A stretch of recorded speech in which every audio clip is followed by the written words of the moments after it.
నమస్తే, welcome to 99 TV. నేను ప్రియాంక. కాపు ఉద్యమానికి చిరునామా, రాజీ లేని రాజకీయానికి ప్రతీక, ఇచ్చిన మాట కోసం చివరి వరకు నిలబడ్డ నాయకుడు అదే ముద్రగడ పద్మనాభం. 4 దశాబ్దాలకు పైగా ఆంధ్రప్రదేశ్ రాజకీయాల్లో తనదైన ముద్ర వేసిన ఈ సీనియర్ నాయకుడి మరణంతో తెలుగునాట ఒక రాజకీయ అధ్యాయం ముగిసింది. అధికారంలో ఉన్నా, ప్రతిపక్షంలో ఉన్నా, ఏ పార్టీలో ఉన్నా ఆయన వ్యక్తిత్వం మాత్రం మారలేదు. పదవుల కంటే ప్రజలే ముఖ్యమని నమ్మిన నాయకుడిగా ముద్రగడ గుర్తింపు పొందారు. 1953 జనవరి 22న కాకినాడ జిల్లా కిర్లంపూడిలో జన్మించిన ముద్రగడ పద్మనాభం రాజకీయ నేపథ్యమున్న కుటుంబంలో పెరిగారు. ఆయన తండ్రి వీర రాఘవరావు ప్రతిపాడు నుంచి ఎమ్మెల్యేగా పనిచేశారు. 1977లో తండ్రి ఆకస్మిక మరణం తరువాత అప్పటి రాష్ట్రపతి నీలం సంజీవ్ రెడ్డి ప్రోత్సాహంతో కేవలం 25 ఏళ్ల వయసులోనే రాజకీయాల్లోకి అడుగుపెట్టారు. 1978లో జనతా పార్టీ అభ్యర్థిగా ప్రతిపాడు నుంచి పోటీ చేసి తొలిసారిగా ఎమ్మెల్యేగా విజయం సాధించారు. 1983, 1985 ఎన్నికల్లో తెలుగుదేశం పార్టీ తరపున వరుస విజయాలు సాధించి ఎన్టీఆర్ మంత్రివర్గంలో ఎక్సైజ్, రవాణా శాఖ మంత్రిగా పనిచేశారు. మంత్రి పదవిలో ఉన్నప్పటికీ తన అభిప్రాయాలకు విరుద్ధంగా ఏ నిర్ణయం వచ్చినా రాజీపడని స్వభావంతో రాజీనామా చేసి సంచలనం సృష్టించారు. అధికార పదవి కంటే ఆత్మ గౌరవం గొప్పదని ఆయన అప్పుడే నిరూపించారు. 1988లో అప్పటి ప్రధాని రాజీవ్ గాంధీ సమక్షంలో కత్తిపూడిలో జరిగిన భారీ బహిరంగ సభలో కాంగ్రెస్ పార్టీలో చేరారు ముద్రగడ. 1989లో కాంగ్రెస్ తరపున గెలిచి మర్రి చెన్నారెడ్డి మంత్రివర్గంలో మంత్రిగా పనిచేశారు. అనంతరం రాజకీయ పరిస్థితులకు అనుగుణంగా మళ్లీ తెలుగుదేశం పార్టీలో చేరి 1999లో కాకినాడ నుంచి లోక్సభ సభ్యుడిగా ఎన్నికయ్యారు. తర్వాత కాంగ్రెస్ స్వతంత్ర అభ్యర్థిగా ఎన్నికల్లో పోటీ చేశారు. 2024 ఎన్నికలకు ముందు వైసీపీలో చేరి ఆ పార్టీ సీనియర్ నేతగా కొనసాగారు. అయితే కాపు ఉద్యమ నాయకుడిగా ఆయన పేరు చరిత్రలో శాశ్వతంగా నిలిచిపోయింది. కాపు సమాజానికి రిజర్వేషన్లు కల్పించాలని డిమాండ్ చేస్తూ ముద్రగడ చేసిన పోరాటం ఆంధ్రప్రదేశ్ రాజకీయాల్లో ప్రత్యేక అధ్యాయంగా నిలిచింది. ఒక్క కాపుల కోసం మాత్రమే కాదు, దళితుల కోసం, రైతుల కోసం, బడుగు బలహీన వర్గాల కోసం ముద్రగడ చేసిన అనేక పోరాటాలు చరిత్రలో నిలిచిపోయాయి. ముద్రగడ వ్యక్తిత్వాన్ని నిర్వచించే 3 లక్షణాలు: ముక్కుసూటితనం, నిజాయితీ, పట్టుదల.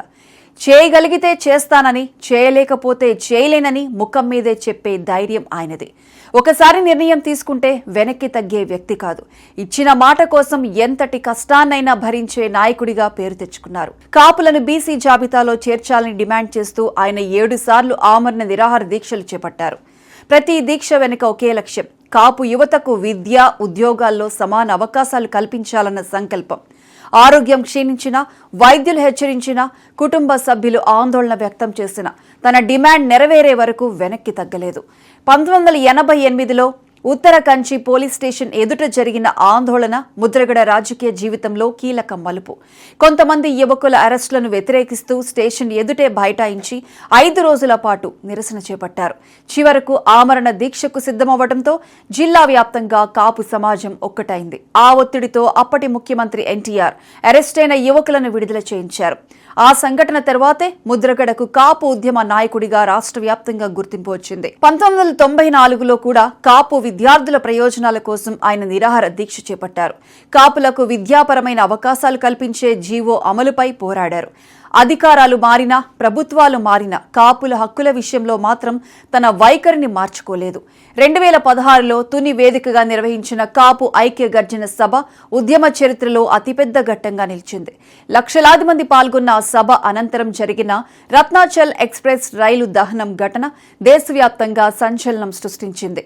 ఆ ఘటనపై విమర్శలు వచ్చినా కాపులకు న్యాయం జరగాలన్నా తన లక్ష్యం మారలేదని ముద్రగడ పదే పదే స్పష్టం చేశారు. కాపు ఉద్యమం మాత్రమే కాదు, రైతుల సమస్యలపైన ఆయన అదే స్థాయిలో పోరాటం చేశారు. రైతులకు న్యాయం జరగాలని డిమాండ్ చేస్తూ పలు దీక్షలు చేపట్టారు. ప్రజా సమస్యలపై చిత్తశుద్ధితో పోరాడే నాయకుడిగా గోదావరి జిల్లాలోనే కాకుండా రాష్ట్ర వ్యాప్తంగా విశేష గౌరవం సంపాదించారు. ముద్రగడ గురించి ఆయనను దగ్గరగా చూసిన వారు చెప్పే మరో విషయం ఆయన ఆతిథ్యం. ఉద్యమాల సమయంలో గాని మిగతా సమయాల్లో గాని వేలాది మంది కార్యకర్తలు నాయకులు వచ్చినా ప్రతి ఒక్కరిని స్వయంగా పలకరించి స్వహస్తాలతో భోజనం పెట్టే సంస్కారం ఆయనది. నాయకుడిగా మాత్రమే కాదు, మనిషిగా కూడా ఎంతో పెద్ద మనసున్న వ్యక్తిగా ముద్రగడ గుర్తుండిపోయారు. ఇటీవలి కాలంలో ఆరోగ్య సమస్యలతో బాధపడుతున్న ముద్రగడ పద్మనాభం హైదరాబాద్లోని ఓ ప్రైవేట్ ఆసుపత్రిలో చికిత్స పొందుతూ తుదిశ్వాస విడిచారు. అనంతరం ఆయన పార్థివ దేహాన్ని స్వగ్రామం కిర్లంపూడికి తరలించగా వేలాది మంది అభిమానులు, కాపు సంఘాల ప్రతినిధులు, ప్రజలు, రాజకీయ నాయకులు కన్నీరు మున్నీరుగా విలపిస్తూ నివాళులర్పించారు. ముద్రగడ అమర్ రహే నినాదాలతో కిర్లంపూడి మార్మోగింది. ఆయన మరణంపై గవర్నర్ అబ్దుల్ నజీర్, ముఖ్యమంత్రి చంద్రబాబు, ఉప ముఖ్యమంత్రి పవన్ కళ్యాణ్, తెలంగాణ ముఖ్యమంత్రి రేవంత్ రెడ్డి, మాజీ ముఖ్యమంత్రులు కేసీఆర్, వైఎస్ జగన్ సహా అన్ని రాజకీయ పార్టీల నేతలు సంతాపం వ్యక్తం చేశారు. ప్రజా జీవితంలో ఆయన అందించిన సేవలను గుర్తు చేసుకుంటూ కుటుంబ సభ్యులకు ప్రగాఢ సానుభూతి ప్రకటించారు. ముద్రగడ సేవలకు గౌరవ సూచకంగా రాష్ట్ర ప్రభుత్వం అధికారిక లాంఛనాలతో అంత్యక్రియలు నిర్వహించాలని నిర్ణయించింది. రాజకీయ భేదాలకు అతీతంగా ఆయనకు రాష్ట్ర మర్యాదలు ఇవ్వటం ఆయన ప్రజా జీవితానికి లభించిన అరుదైన గౌరవంగా భావిస్తున్నారు.